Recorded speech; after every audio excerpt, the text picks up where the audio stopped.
დავწერო. თითქოს მუსას გავუთავდა კატრიდი. მე რამდენი გამოწვევა, მე რამდენი ნაბიჯი. ბოში არის გაწელილი საქართველოს ბოგუნდი, ცარიელი ყუთი არა, ცარიელი კოლოფი. ჩარკვიანით დაწყებული ყველაფერი მოწიეთ. მიყვარს ლანძღვა, ქართველი ვარ, ხოდა ცეცხლი მოწიეთ. სიყალბე და მიქნელობა რა იტოვით ამაში, მე ლავაში გავათავე, აღარ მინდა თამაში, მანქანებზე საუბარი.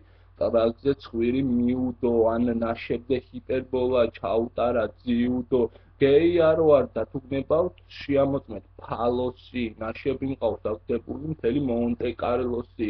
მეხიკოში არ ვიყავი, თორე ამას ვიზავდი, გინდა ჩამოგიყვან, კეიბრატუნა, ყიზამი, დავიღალე, გავხდები საჰაერო ბურთივით, ხები არ მაქვს, დავითნები ემაგ ბურთის ყუთივით, ქართველების სულში არის გაანებე დალიოს, ჩემი ფიქრის ნაკეცებით მიუყვები ალიონს, ჩვენო დიდო წინაპრებო, ჩვენო სულის რთველო, დაკუჭული თაბაღივით არის საქართველო, მაისური მაიკობს, ფეხსაცმელი ტუფლობს, შეიძლება ბაზარი და შერავალი პუტოს დავიკიდო არ გამოდის, დავიტოვებ თქვენას, მე პოეტი არა ვარ და შევეცდები წერას.